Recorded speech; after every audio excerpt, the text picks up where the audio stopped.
M&J presents the M&J Variety Show.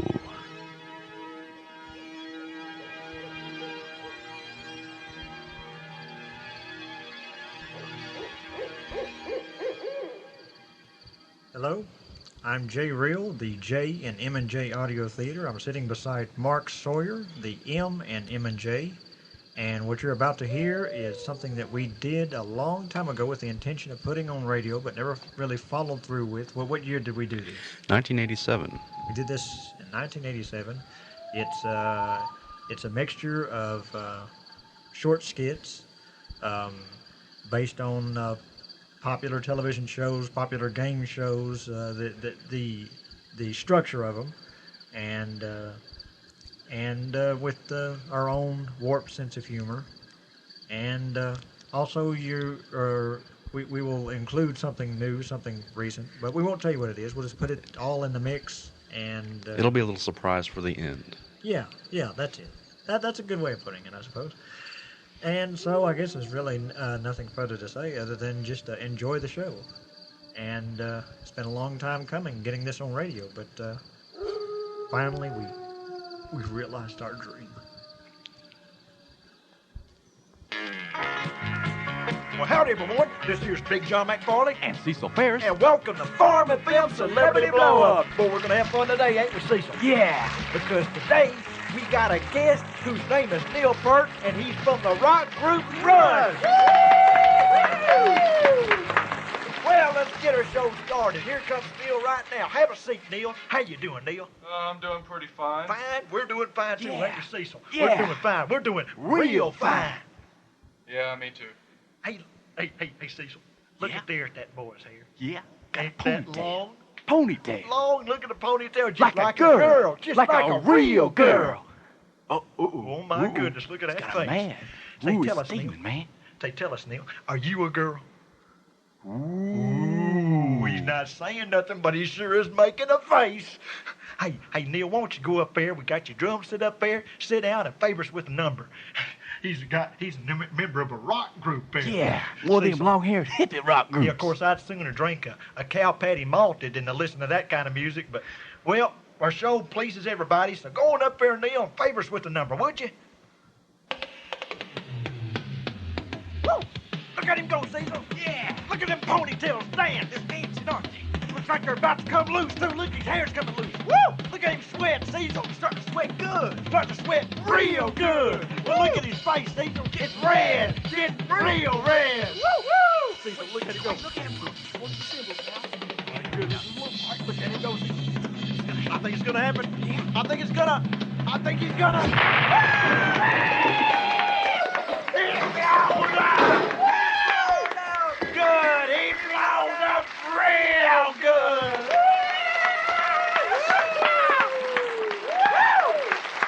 I don't know nothing about that Rush music, but I do know there's a rock band minus a drummer. Well, that's about all the time we got now for Farm and Film Celebrity Blow Up. Yeah. Be sure to join us next week where we'll have us another special guest that'll favor us with his special talent and then blow up real good. Well, for now, this here's Big John McFarlane and Cecil Farris saying may the good Lord take a liking to you and blow you up real good. Yee-hoo! Boy, I like you, Cecil. I sure enough like you. Woo!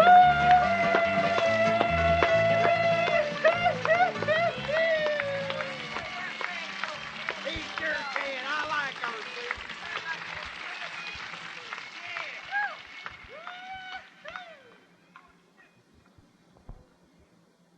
And now, ladies and gentlemen, it's time to play Win or Die!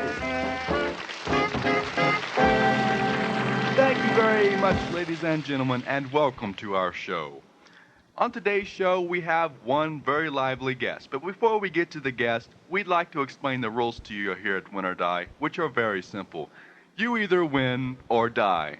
Let's meet our first contestant, Mr. Barnold Watts. Come on. Come on out here, Barnum. Thank you. It's real nice to be out here. Say, Barnum, could you tell us a little bit about yourself? I'm a little nervous. Yeah, my name is Barnum Watts. I'm from Mahia, Texas, and I own me a ranch just out there near Point Enterprise, which is near Mahia. And we've had some financial difficulties just lately. If I don't come up with $5,000 by tomorrow, we're going to have to go on welfare. Well, you're in luck today, Barnum, because today you're playing for $5,000. Well, that's convenient then, right? Tell me, have you seen our show before? I sure have. As a matter of fact, I was just going to mention that. We got us a White's Auto Store downtown, about 5 or 6 blocks from where I live. And every now and then we go up there and watch the television, and they have it on Channel 6. It's just outside of Tulsa, And they only keep it on that channel, and your show is on there, and we watch your show. Well, that's very flattering. We don't like it, but we watch it. They don't let us turn the TV. Okay. But there's one more question I wanted to ask you before you begin your show. You said something earlier about dying. Could you explain that to me? Well, let me tell you how the next game is going to be played. Okay. Today's game is going to be called the Game of Glass. Game of Glass. Now listen to that music. What's all that creepy music mean? Okay, Oh, Mr. Barnum. there's a pretty girl opening up the curtain. Right behind that curtain. If you look on the floor, you will see a stretch of broken glass running about 10 feet in length. Yeah, Do you see that? Okay. I sure see it, yeah. Now, what you're to do is My to eyes walk are from working. one end to the other to the pretty girl and without screaming. So Barefoot. What you're saying is I got to take off my shoes and socks, Yeah. walk from this end of the glass to the pretty girl, and not scream. Right. Well, shoot. I can do that closing my eyes, with one hand tied behind my back. Shoot, and I'd follow that girl into the gates of hell. Let's get this game started. It's going to be simple. right. Easy as 5,000 I ever made. Okay, here I go. Yeah, this ain't nothing at all. Walking. Wait a minute. Hold it. Hey, wait a minute. Hey, this here's real glass. This here's real glass. You didn't tell me it was real glass. I thought it was fake. Hey, this is a game show, you damn fool! Ah! My feet! My feet are cut! I bleed! I bleed! This is a game show. I didn't know you ain't supposed to hurt people. I'm gonna fall in the flame! Ah! Ah! Ah!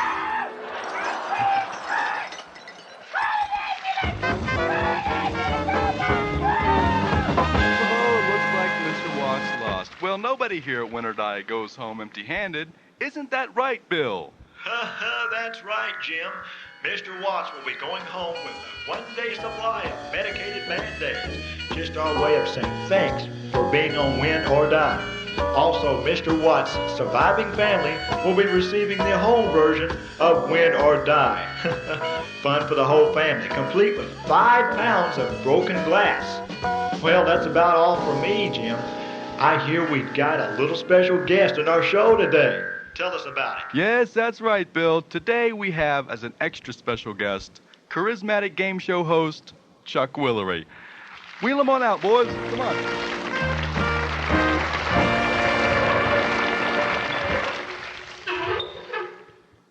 Well, how's it going, Chuck?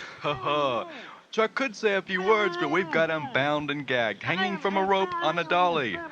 You see, good old Chucky boy here has agreed to play a game here at Winter Die, but unfortunately, due to our shortage of time, we're going to shorten the game up a bit. As a matter of fact, we're going to skip the game and go right to the payoff. Come on, Chucky, are you ready to play? Me! Oh, that's very good, Chucky, old boy. And now, Chuck will be participating in the boiling pot of lead game. Yes, that's right. We are towering him 5 feet above the boiling pot of lead, and when I give the signal, he's going down. All right, guys, bring him on down.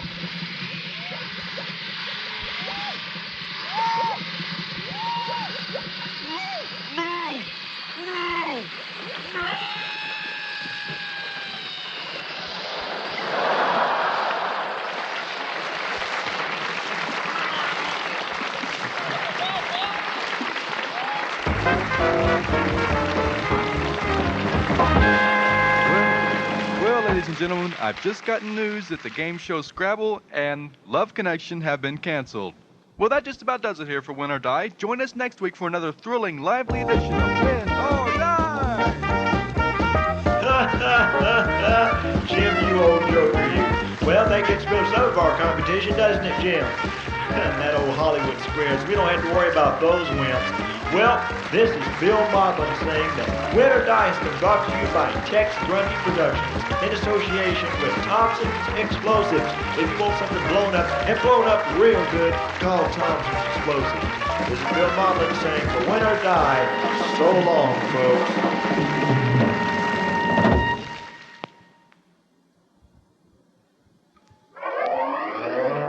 This is the city, man. Los Angeles, California, man. A community of crime, rape, and drug dealers, man. I'm here to enforce the laws, man. Even though many may say I shouldn't, man.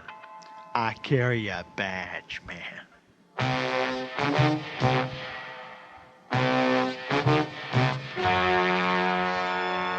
Ladies and gentlemen, the story you're about to see is true. The names have been changed to protect the innocent.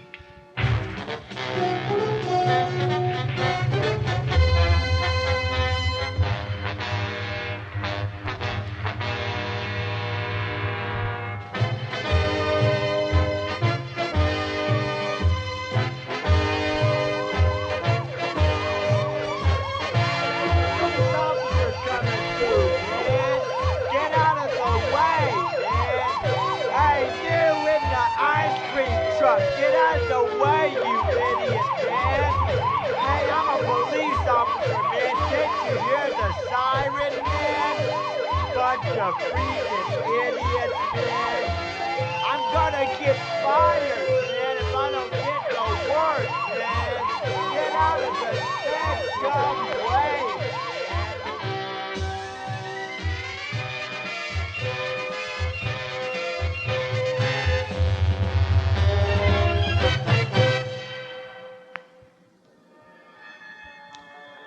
It's sometime around 10 o'clock a.m., man, and I reported very late to work as usual, man. It took me about 3 hours to find the place, man. Maybe they move it every day or something, man.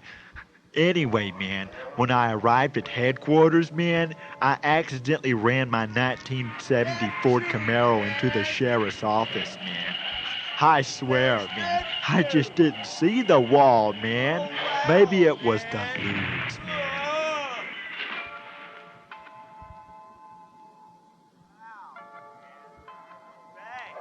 After an hour of intense verbal abuse from my superior officer, man, I dropped some more lewds in my coffee and went over a list of potential stakeouts for the day. My superior officer told me not to bother, man. Such a joker. Anyway, I don't have a partner like everyone else on the squad, man. No one would work with me, man. So I'm kind of the Lone Ranger of the department, man. I cry sometimes, man. Anyway, man, I found a good lead for a bust, man. It was suspected that drug extortion ring was at Rex's Pharmacy in East L.A., man. It had been reported that several juvenile delinquents were threatening the clerks' lives to extort various colorful drugs, man. I decided to investigate, man, even though my superior officer told me not to, man. He said I was fired, man, and asked me to return my badge.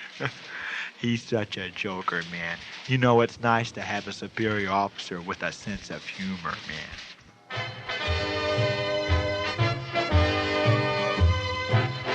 3 hours later at 2 p.m., I had located Rex's Pharmacy, man. I waited outside, jamming to Zeppelin in my unmarked, severely damaged Ford Camaro for suspicious characters to make his move, man. Then I remembered, man, I've got to talk to the clerk to get a description of these hoodlums, man. And as I was walking in the door, a seedy youth walked in at my side, man. When I approached the clerk, man, she pulled out a gun, man, and shot me, man, in the face, man.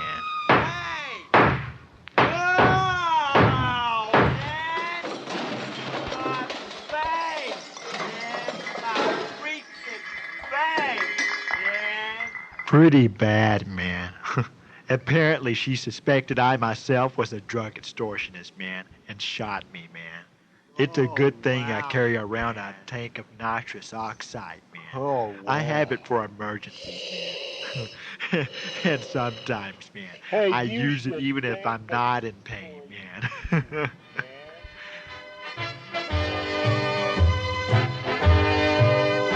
6 months later, man, I was out of the hospital and ready to find these demented Jews who were a menace to our great city, man. My superior officer felt kind of sorry that I was in the hospital, man. So to cheer me up, he played a practical joke on me, man. When I got back to the office, man, my desk had been cleaned out, man, and my nameplate had been removed. It kind of cheered me up, man. It's nice to know your superior officer feels for you, man. Anyway, man, it was my conviction that justice be served, man. So after staking out for 10 days, man, I spotted and identified 2 youngsters extorting drugs from Rex's pharmacy, man. I followed them to a hotel room on the Sunset Strip. I had my gun in hand and was ready to make the bust, man. The only problem was, man, that they were ready too, man. As soon as I opened the door, man, and yelled, "Police, freeze!" they opened fire before I could, man, and shot me in the face, man. Oh, man, my face, man, my friggin' face, man. Hey, where's Friggin' my hoodlums, man. Where's my nose? Oh, I forgot my doctor's oxide too, man. I'm gonna walk through some pain, man. You guys are suffering from hoodlums. Yeah, that's all you are, man. You won't do society any good, man. Yeah, you'll just be hoodlums the rest of your life, man. My fangs, man. Oh, here comes the pain, man.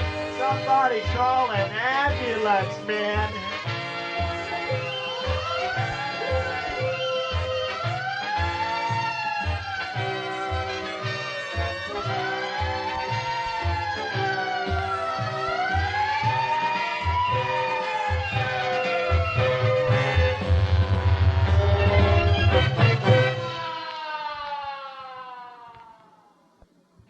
Well, howdy, everyone. I'm Big John McFarley. And I'm Cecil Farris. And are you ready for something Quick, fun? movie, fast. You want to have some fun? Okay, Yeah, okay. We it's got a to go movie, fast. it's a movie. It's a short commercial. Yeah. If you want to watch a movie, we got a movie for you, don't we, Cecil? Yeah. It's called the Farm and Field Celebrity Blow-Up Movie. That boy's excited. I'll tell you something. You see how the stars are in it. Yeah. We got Chuck Norris, We got Sylvester Stallone. John Bronson, Oh, it's one nigger. Burt Reynolds, That is good. Sean Connery, Come on. and Mr. T, and Jane Fonda. And just to show you how fun it is, watch this blow-up. Boy, it's a lot of fun. So come see it next March to see our movie, the Farm and Field Celebrity Blow-Up Movie.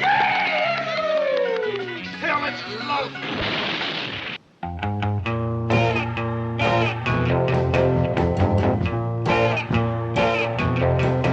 When the nighttime falls, you can hear us coming. Sound of motorcycles sends them running with the spawn of Satan out for blood. And if you think we're bad, well, we think that's good. We're gonna wreck this town if we can stay away with a narcoleptic. Neo-Nazi! Got tattoos of Hitler on our chest. We're hyped up on no-dos and need the rest. But we can't slow down cause we're on a quest. Gotta fight and steal and be a general pest. We start to spread terror, then we fall asleep with a narcoleptic. Neo-Nazi! We're not looking for your sympathy. You think we're evil and so do we. But it's so frustrating to fall unconscious when we're trying to be threatening and obnoxious. We lose the gang rumbles because we pass out with a narcoleptic. Neo-Nazi! Narcoleptic, neo-Nazi, with a narcoleptic, neo-Nazi, with a narcoleptic, neo-Nazi, with a narcoleptic.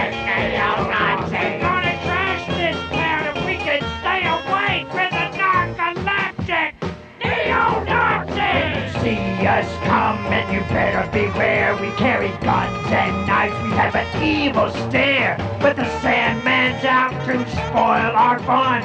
And if we wake up, you better run. We want to start a riot, but we're just too tired for the narcoleptic.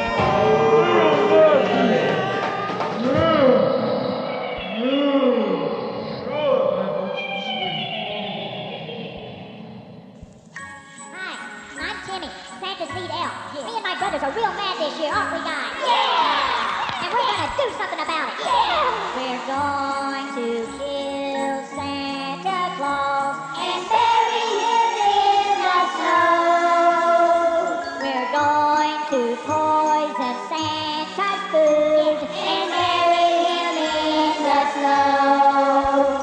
We're going to take a gun and then shoot up through the snow.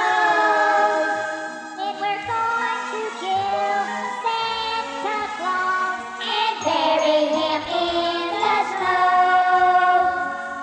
Yeah, we're gonna kill that guy because he bosses us around. Yeah!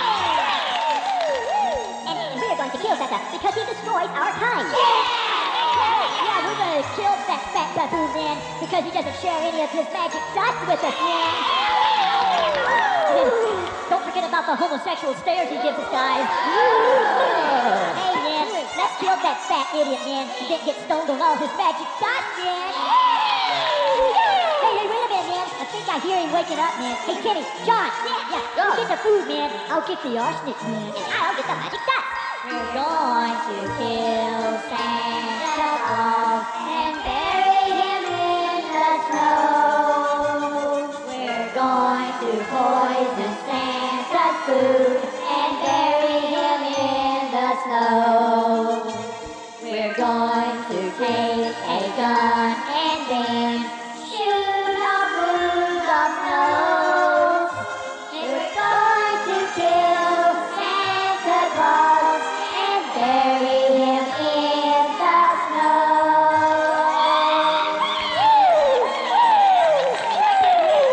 Let's hurry up and do away with the thing.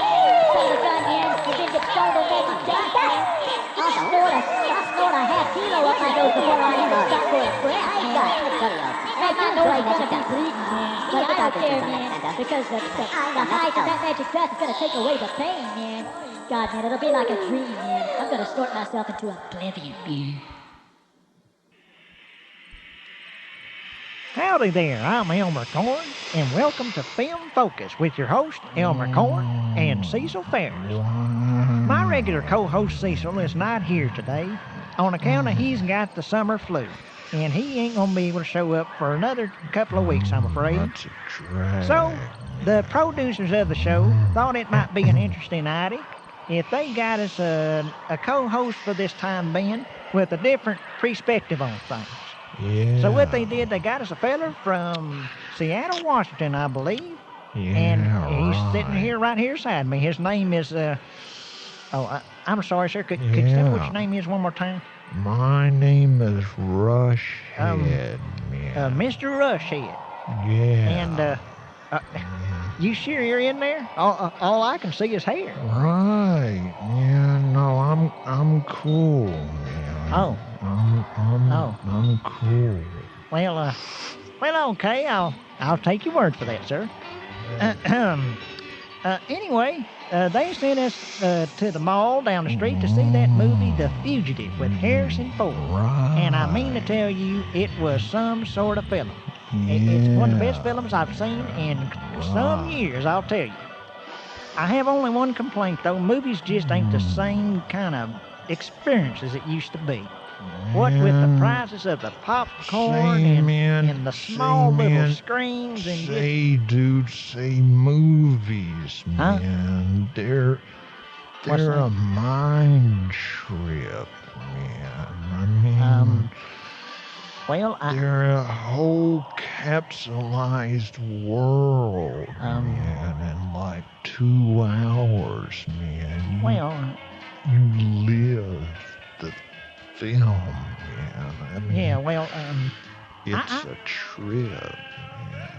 Well, Yes, sir. I guess in a way it is sort of a trip, isn't it? It's kind of a trip into another world. Just for those couple of hours, you kind of get involved in it, kind of get into kind of get into the story. Right. But what about paying that $6 for a jumbo box of popcorn now? Now surely you can't hold with that sort of nonsense. Man, you don't eat that crap, man. Well, That I like popcorn. man. Yeah, well, I mean, you gotta be careful what you put in your body, man.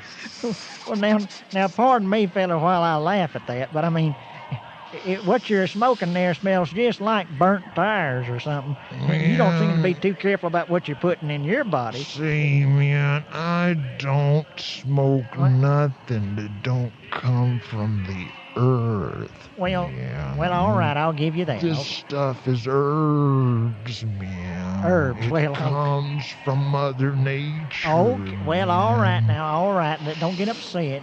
Man. Now, that's all right. I'm sorry. Didn't mean to upset you.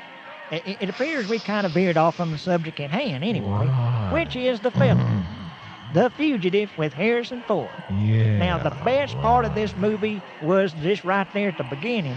Harrison Ford is on his way to death row. See, he's sentenced for a crime he did not commit. Right. Well, you know the story. Remember the TV show anyway. Yeah. So he's in a bus, and they're heading towards I death row. Well, there's an accident, and the bus rolls onto a train track. Oh, trains, man. Huh? Now you got me started, man. Uh-oh. I mean, trains are like steel serpents traveling along the Earth's capillaries, man, seeking knowledge, man.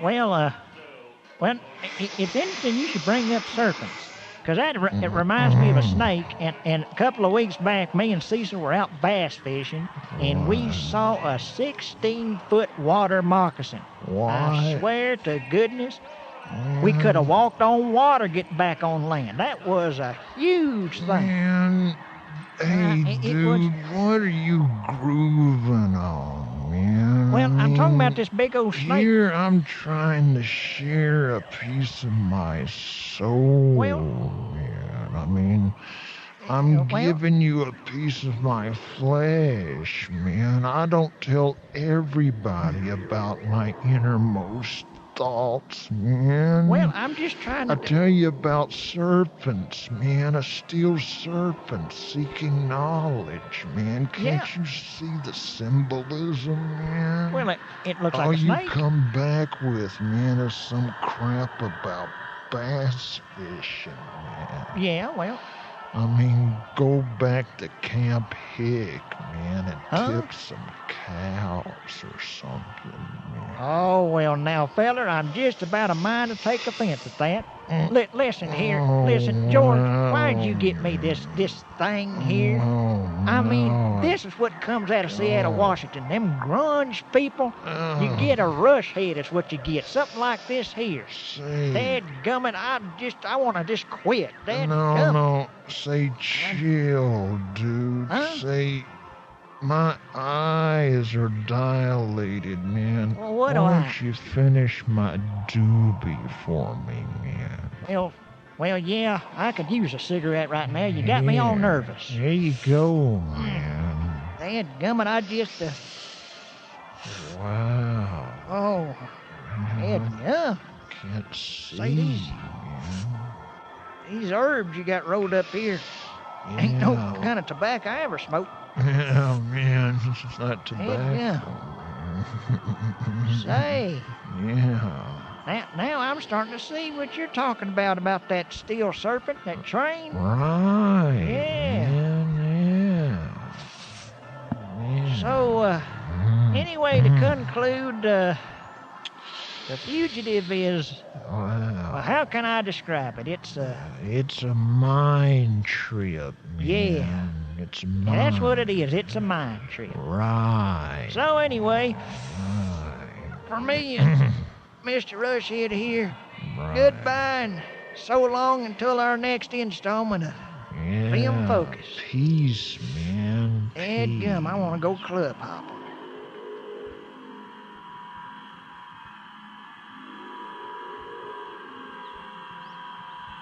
This has been another installment of M&J Presents. Kind of an offbeat installment, I might say. The names and characters portrayed in this production are fictitious. Any similarities with actual people, living or dead, is purely coincidental. The film blow-up segment was not our idea, but it is a continuation of an idea created by SCTV. We do not claim ownership of the idea. In addition, M&J do not advocate the use of any illegal drugs in any form. Thank you for listening to our dive into the M&J Audio Theater archives in this installment of M&J Presents.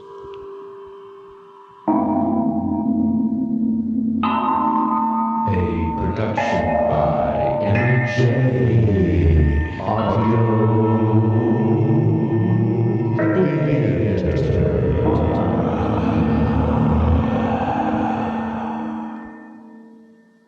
For correspondence, sent to M&J Audio Theater, 923 East Main, Mexia, Texas. Mexia is spelled M-E-X-I-A. The zip code 76667.